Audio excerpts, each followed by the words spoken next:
Halo para pecinta fisika, kita jumpa lagi ya. Sekarang saya akan membahas mengenai gaya Lorentz pada kawat lurus berarus listrik.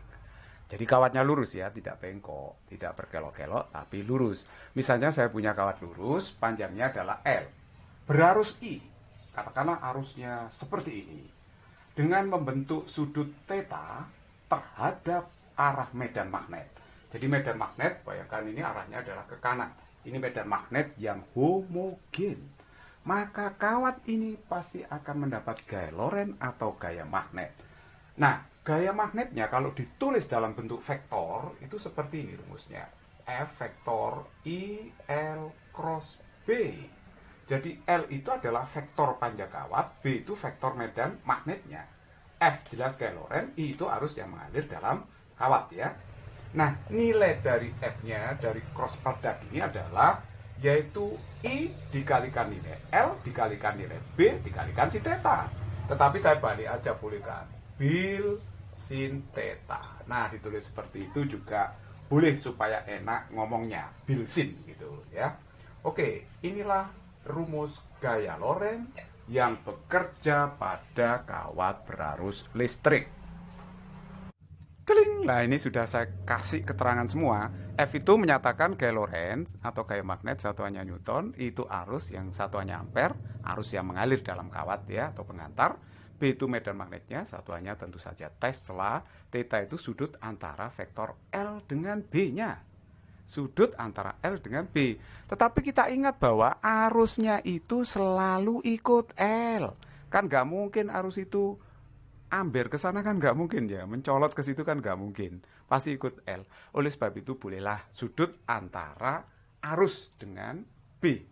Iya, arus itu bukan vektor, arus dengan B-nya gitu aja ya. Ini tuh memudahkan aja, karena kalau membayangkan L mungkin susah gitu ya. Tapi yang bener ini ya, theta itu sudut antara vektor L dengan B. Sedangkan arah gayanya F, Lorentz, itu selalu tegak lurus dengan bidang yang dibentuk L dan B-nya itu. Nah, bagaimana cara menentukan arah gaya Lorentz-nya? Ya memang banyak aturan. Tapi kita bisa menggunakan salah satu aturan yang sering dipakai, yaitu dengan menggunakan kaidah tangan kanan.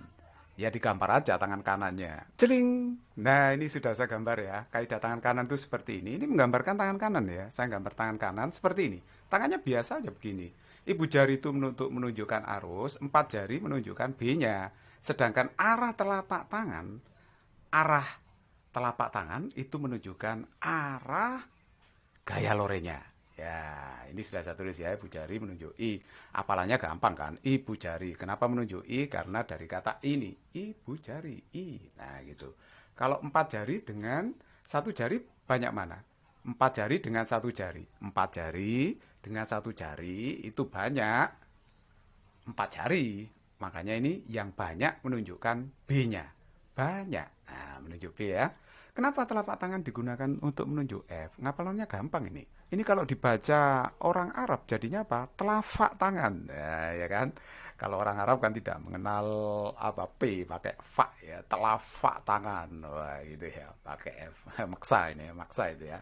Nah, itu kalau Inggrisnya itu kan forehand. Nah, itu kalau ke Inggris itu forehand gitu ya. Boleh. Jadi forehand, arah telapak tangan gitu. It's very easy problem. Nah, kalau Anda belum mengerti menentukan arah gaya Lorentz, pernah diajar sebelumnya tetapi nggak paham, ikuti aturan yang saya sarankan. Tetapi kalau sudah paham, ya aturan yang lama boleh Anda pakai, gitu aja. Kalau kaidah tangan kanan yang dipakai, ya syaratnya cuma satu. Anda harus punya tangan kanan, itu aja ya. Nah, untuk lebih jelasnya saya beri contoh-contoh menentukan arah ya. Coba perhatikan nomor satu.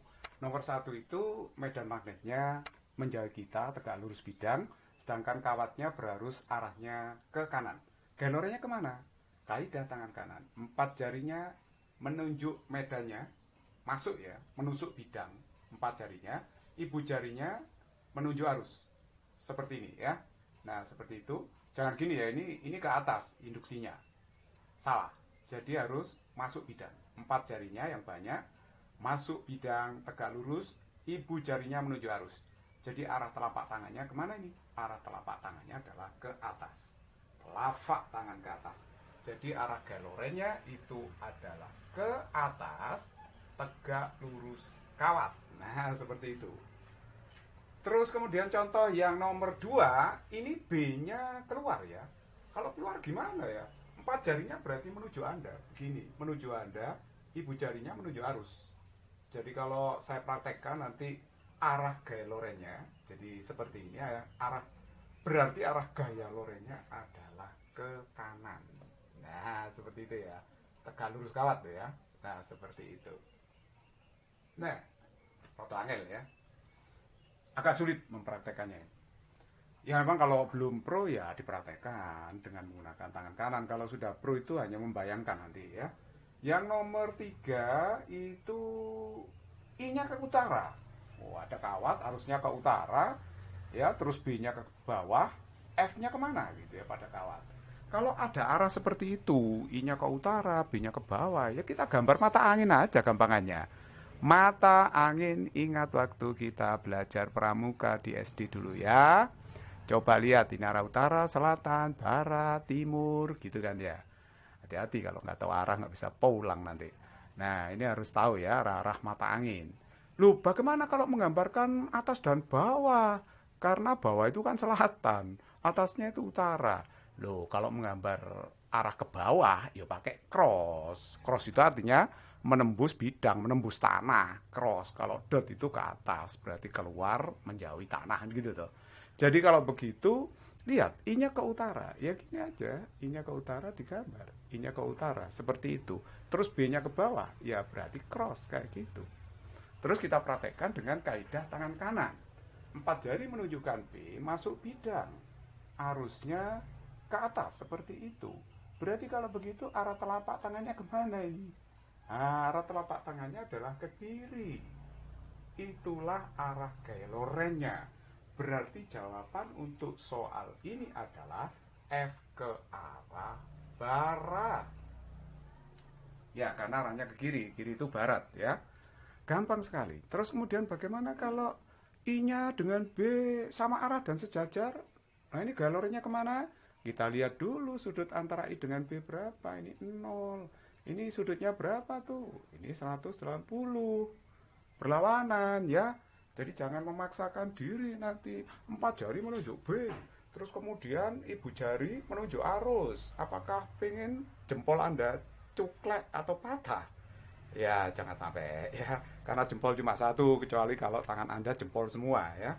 Jadi kalau begitu ya kita lihat sudutnya 180. Nah kita tahu gaya loren itu rumusnya apa sih?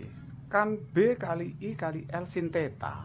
Tadi saya menyebut theta itu sudut antara B dengan I. Lah ini sudutnya berapa? 0, 180. Sin 0 itu 0. Sin 180 berapa ya? 0 juga kan. Jadi gayanya itu 0.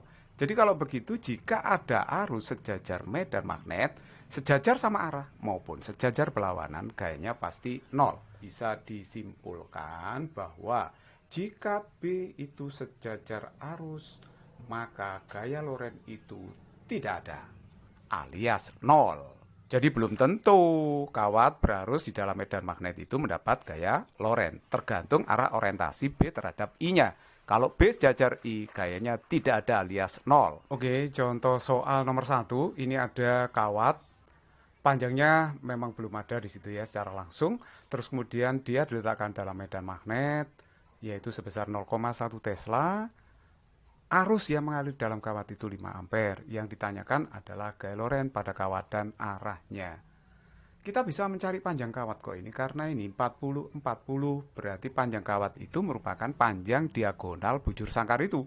Jadi L-nya itu bisa kita cari pakai ini kan, akar 40 kuadrat 40 kuadrat berarti ini 40 akar 2. Nah 40 akar 2 itu berarti ini kan satuannya senti ya.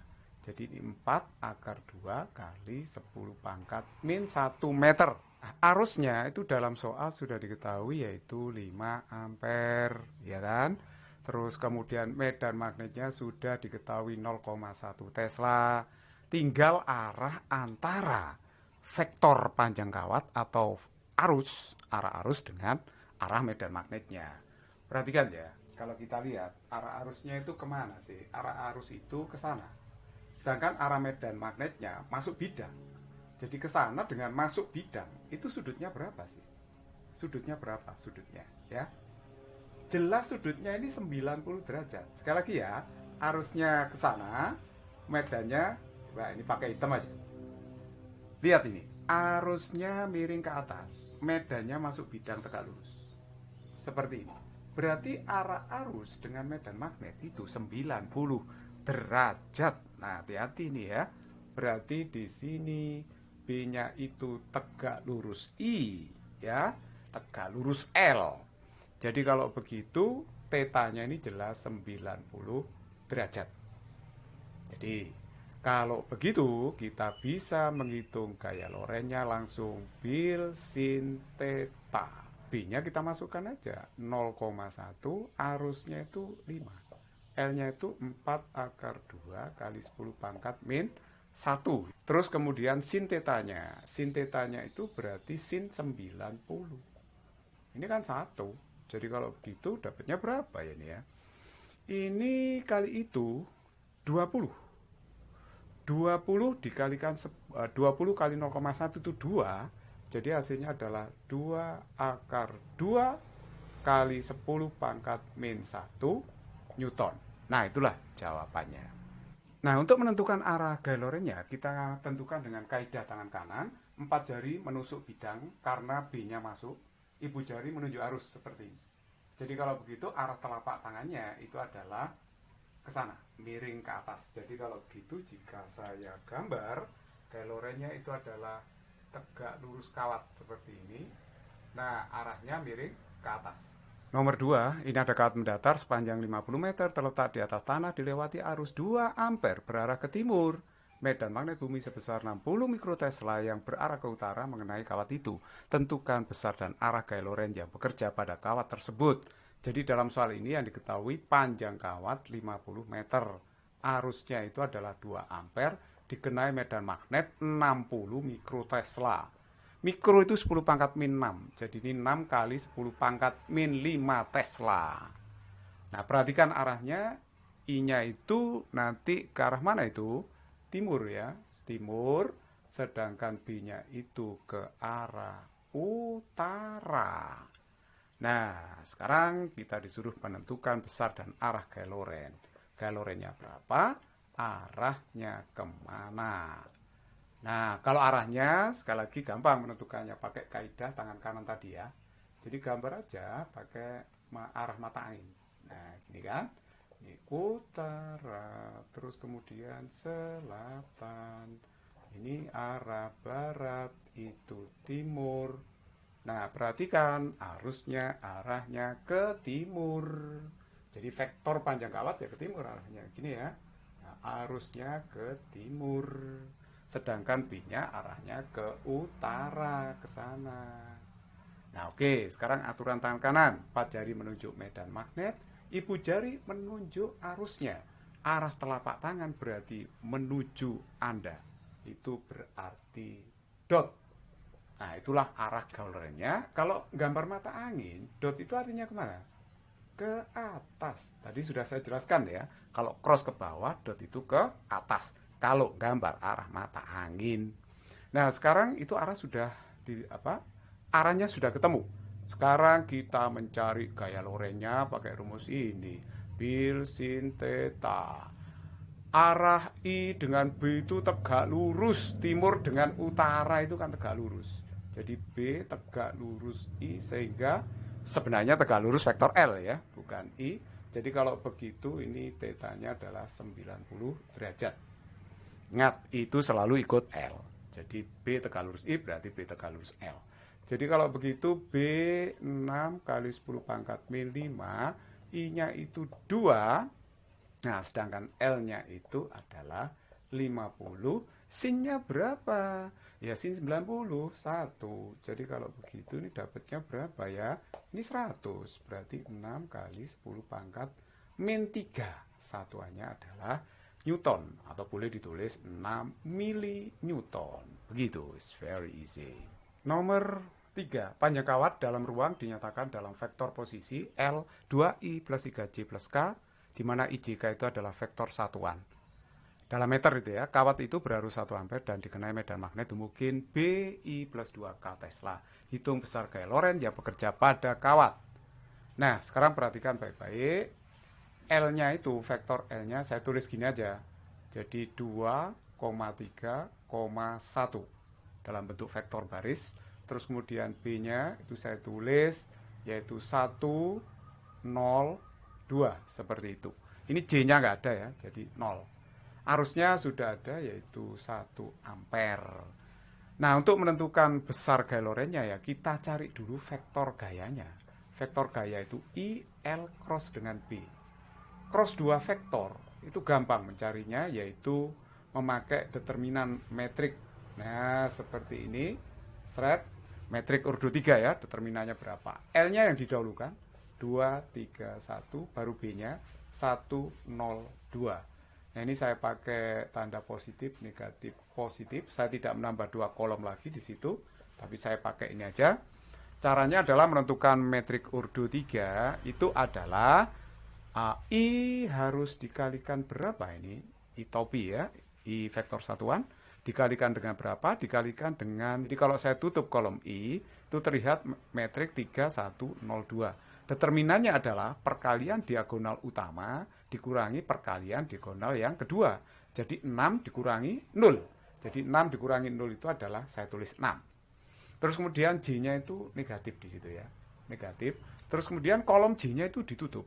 Terlihat metrik 2, 1, 1, 2. Nah, itu determinannya berapa? Determinan itu perkalian diagonal utama dikurangi perkalian diagonal yang kedua. Jadi 2 kali 2, 4 dikurangi 1 kali 1. Jadi kalau begitu berapa? 4 dikurangi 1. Itu kan 3. Kemudian K-nya positif di situ. Nah, dikalikan berapa? Kolom K ditutup. Terlihat metrik 2, 3, 1, 0. Berapa determinannya? 2 kali 0 dikurangi 1 kali 3. Jadi 0 dikurangi 3. Itu kan min 3. Jadi kalau begitu vektor F-nya kita dapatkan 6I min 3J min 3K. Seperti itu. Arusnya bernilai 1 ampere. Jadi kalau dikalikan dengan vektor ini ya tidak pengaruh ya. Kecuali kalau arusnya misalnya 2 ampere ya nilai dari vektor hasil ini dikalikan 2. Tapi kan 1, jadi tetap vektornya seperti ini. Nah, kalau kita mau mencari besarnya F, berapa besarnya F atau saya tulis gini aja, ya berarti akar 6 kuadrat 3 kuadrat plus 3 kuadrat. Jadi min-nya nggak perlu dimasukkan ya, karena kuadrat positif nanti. Jadi ini 36 ya, 9. Berarti ini adalah 18 tambah 36 itu akar 54. 54 itu 9 kali 6, berarti 3 akar 6 Newton. Nah, inilah nilai dari gaya Lorentz-nya. Nomor 4. Ini ada soal yang cukup menarik. Ada kawat berbentuk kotak atau persegi panjang, ukurannya sudah diketahui seperti pada gambar. Kemudian diletakkan di dekat kawat sangat panjang berarus 10 ampere. Sedangkan kawat kotak itu diberi arus 1 ampere. Yang ditanyakan adalah gaya Lorentz yang bekerja pada kawat persegi panjang karena medan magnet yang ditimbulkan kawat lurus sangat panjang. Nah, kita tahu bahwa kawat lurus sangat panjang itu menimbulkan medan magnet di sebelah kanan kawat. Sehingga medan magnet itu akan mengenai kawat persegi panjang. Kalau digambar, arah medan magnet yang disebabkan kawat lurus panjang berarus I1, arahnya adalah menjauhi pembaca tegak lurus. Jadi ngeceknya pakai kaidah tangan kanan. Ibu jari menuju arus, 4 jari berposisi pada kawatnya, arah telapak tangan masuk. Jadi semua segmen kawat akan mendapat arah medan magnet masuk bidang tegak lurus. Sehingga 4 sisi persegi panjang itu akan mendapat gaya Lorentz. Kalau saya gambar gaya Lorentz-nya seperti ini. Celing. Nah, seperti ini bila saya gambar gaya-gayanya. Perhatikan di sini ya. Arah gaya Lorentz pada kawat PS itu arahnya kemana? 4 jari menuju arah medannya. Ibu jari menuju arus. Arahnya kan ke kiri ya. Arah telapak tangan. Terus kemudian yang atas lihat. 4 jari menuju medan magnet. Ibu jari menuju arus. Arahnya ke atas. Arusnya ini muter ya.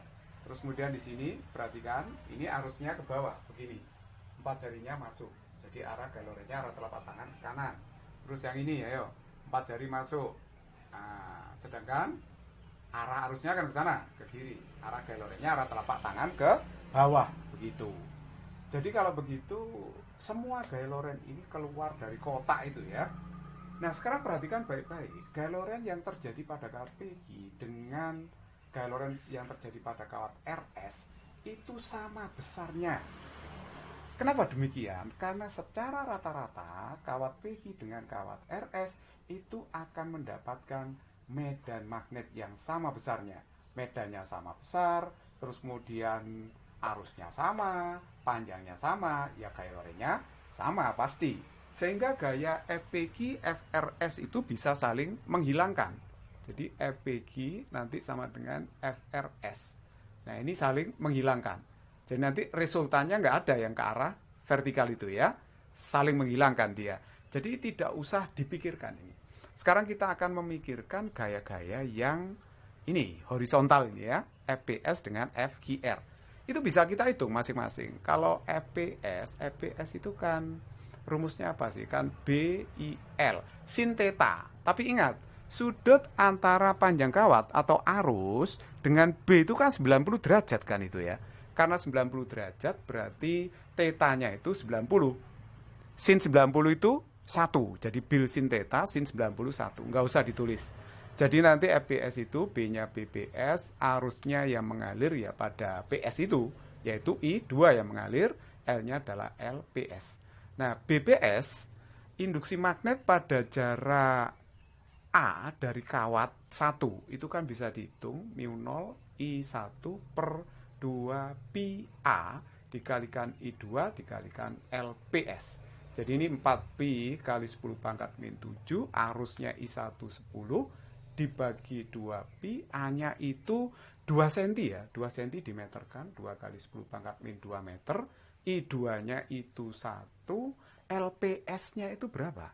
LPS-nya itu adalah ini, 16 cm, jadi 16 kali 10 pangkat min 2. Ayo kita pesta coret sekarang, coret, ayo coret lagi, mana? Ini coret ya, terus kemudian 4-nya dicoret, lah dicoret. Jadi kalau begitu saya menemukan harga berapa ini ya setelah dicoret semua. Ini 16 ya, berarti 16 kali 10 pangkat min 6 Newton. Nah, kemudian kita bisa menghitung gaya yang bekerja pada kawat GR ya. GR itu adalah nanti BGR, I-nya ya I2 yang kena medan, karena di sini I2 pasti di situ juga I2 ya, dikalikan dengan LGR. Nah, seperti itu. BGR itu medan magnet pada jarak B atau pada jarak 2 tambah 8, 10 cm. Jadi μ0 nanti I1. Jadi perhatikan, medan magnet disebabkan oleh I1. 2pi jaraknya itu B terhadap kawat 1 ya. Kawat GR terhadap kawat 1. Terus kali I2, ini LGR. Kita masukkan 4pi 10 pangkat min 7, arus I1 itu 10, I2-nya itu 1 dibagi dengan 2pi. B-nya itu adalah 8 ditambah 2. Jadi 10 cm. 0,1 meter kan, 10 cm. Terus LGR itu ya 16 cm itu. Jadi 16 kali 10 pangkat min 2. Nah, kalau kita hitung, ini hasilnya adalah berapa ya? Ini 2 ya, dicoret jadi 2. 2 kali 16, ini berapa? 2 kali 16 adalah 32. Nah, sekarang 10 bagi 0,1 itu kan 100. 100 kali ini habis. Jadi kali 10 pangkat min 7. Boleh ditulis apa? 3,2 kali 10 pangkat min 6 Newton. Nah, ternyata besar gaya FPS itu lebih besar ya. FPS itu lebih besar daripada FGR gitu. Ya karena lebih dekat dengan kawat 1 ya pasti lebih besar FPS. Nah, sekarang kalau mencari resultannya, itu langsung aja FPS dikurangi dengan FGR. Yang besar dikurangi yang kecil. FPS itu kan 16, 10 pangkat min 6 dikurangi FGR ini ya. 3,2 kali 10 pangkat min 6. Ayo, berapa ini? Kalau dikurangi jadinya adalah hasilnya 12,8 kali 10 pangkat min 6 Newton. Nah, inilah jawabannya. Nah, kalau ditanya arahnya kemana ya? Gaya loren yang bekerja pada kawat persegi panjang itu, ya pasti ikut yang lebih besar. FPS kan lebih besar dari FGR. Karena FPS itu arahnya ke kiri, berarti gaya lorennya itu arahnya ke kiri. Maksudnya resultannya arahnya ke kiri. Nah, itu kalau digambar ya, resultannya adalah ke kiri. Kalau ngitung dengan cara itu tadi memang terlalu apa ya, bertele-tele, misalnya mengerjakan soal UTBK yang satu soal cuma 1,1 menit, ya tak kasih cara cepat aja, cara cepat. Kalau cara cepatnya itu saya ngitung dulu berapa luasnya kotak. Luasnya kotak itu adalah 16 kali 8 cm persegi. Nah, ini sama aja dengan berapa? 128 kali 10 pangkat min 4 meter persegi. Nah, sekarang kalau kita mau mencari gaya lorennya, resultannya berapa? Gini aja, mu 0 arus I1 dikalikan U2 dibagi dengan 2 pi A. A itu jarak terdekat kawat antara I1 dan I2, luas dibagi dengan B. B itu jarak terjauhnya. Jadi kalau saya gunakan rumus ini, 4 pi kali 10 pangkat min 7, arusnya adalah 10 ya. I2-nya itu 1 per 2 pi, jarak terdekat kawat kotak ke kawat panjang itu adalah A. A-nya itu 2 cm. 2 10 pangkat min 2. Luasnya 128 kali 10 pangkat min 4. B-nya itu jarak terjauhnya ini 10 cm alias 0,1. Nah, ini kalau dihitung, ayo kita tinggal main coret aja. Ayo pesta coret, dimulai ya. Ayo coret semua. 10 dibagi 10 pangkat min 2 itu 1000. 1000 dibagi 0,1 itu 10 pangkat 4. Kali ini habis ya. Jadi habis. Kalau begitu jadinya adalah 128 kali 10 pangkat min 7. Boleh ditulis 12,8 kali 10 pangkat min 6 Newton. Sama hasilnya seperti tadi, yaitu 12,8 kali 10 pangkat min 6 Newton. Kalau kita menggunakan cara cepat untuk mencari arah gaya loren pada kawat persegi panjang, itu cukup dilihat kawat yang paling dekat ini ya, kawat yang paling dekat. Kalau sama arah, seia sekata, ya, sehati, pasti dia akan ditarik. Tapi kalau arah arusnya berlawanan, pasti dia akan ditolak. Jadi karena arusnya itu sama arah, dia akan ditarik. Searah, sehati, harmonis, jadi ditarik. Seperti itu.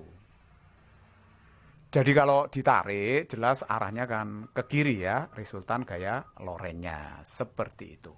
Nomor 5, ini ada kawat. Bentuknya seperti ini ya, terletak dalam ruang, dalam koordinat kartesius X, Y, Z, berarti dalam ruang. Ukurannya PG 50 cm ya. Terus kemudian GR jelas di situ 30 cm, RS adalah 40 cm. Mendapat arus atau dilewati arus 2 ampere.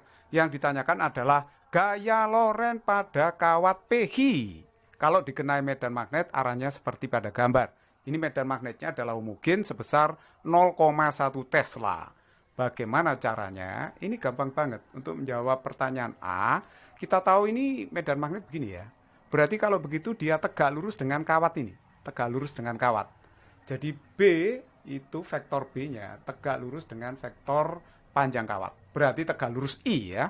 Tegak lurus arusnya itu. Jadi kalau begitu, dengan demikian sudutnya adalah 90 derajat ya. Tetanya 90 derajat. Sehingga gaya pada PG itu gampang banget, tinggal mencari pakai bil sin theta. B-nya itu adalah 0,1, arusnya adalah 2 ampere, panjangnya jelas ini 0,5 meter sin 91. Jadi hasilnya ini adalah 0,1 Newton. Gampang banget. Nah, untuk pertanyaan yang B, perhatikan baik-baik di sini. Yang ditanyakan adalah gaya loren pada kawat QR.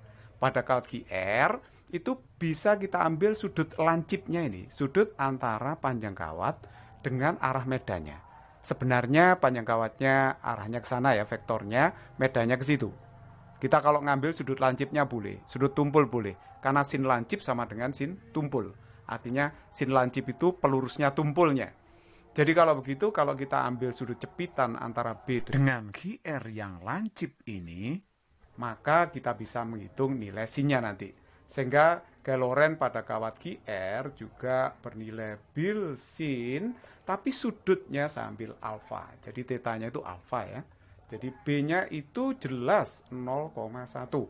Arusnya tetap yaitu 2 ampere. L-nya di sini adalah 0,3. Terus dikalikan dengan sinus alfa. Sinus alfa itu berapa? Kan depan dibagi dengan miring. Yang miring itu pakai Pitagoras ya. Yang miring itu kan 50 cm. Tahu ya? Ini kan 40, ini 30, yang miring 50. Jadi sin alfa itu depan dibagi miring. Jadi depannya itu kan 40. 40 dibagi 50 itu sama aja dengan 4/5. Jadi kalau begitu berapa ini? Ini kan 0,8 ya. Jadi ini 0,2, 0,3, 0,8 dikalikan aja. 3 kali 8 kali 2 itu 48 kali 10 pangkat min 3. Satuannya adalah Newton. Nah sekarang yang terakhir yaitu kita ditanya FRS. FRS itu ya tetap bil sin apa? Sudut antara ini panjang RS dengan B-nya ini. Saya menggunakan sudut lancipnya ya. Kalau sudut tumpulnya itu ke sana terus kemudian sama itu. Karena sin lancip sama sin pelurusnya itu kan sama saja kan. Jadi ini sama aja dengan sin beta. Pilih sudut jepitan ini. Kalau begitu B-nya itu adalah 0,1 arusnya 2. L-nya itu berapa ini ya? Dikenai medan ini adalah 40 cm. Iya kan? 40 cm. Jadi ini 0,4 lah. 0,4 meter. Sin beta itu kan depan dibagi miring. Depannya itu 30. 30/50. Jadi ini 3/5 alias 0,6 ya. Jadi ini 3/5. 30/50. Itu 0,6. Jadi kalau begitu berapa ya ini hasilnya? Berarti 0,1, 0,8, 0,6 ini kalau dihitung berarti 48 kali 10 pangkat min 3 Newton. Nah, itulah jawabannya.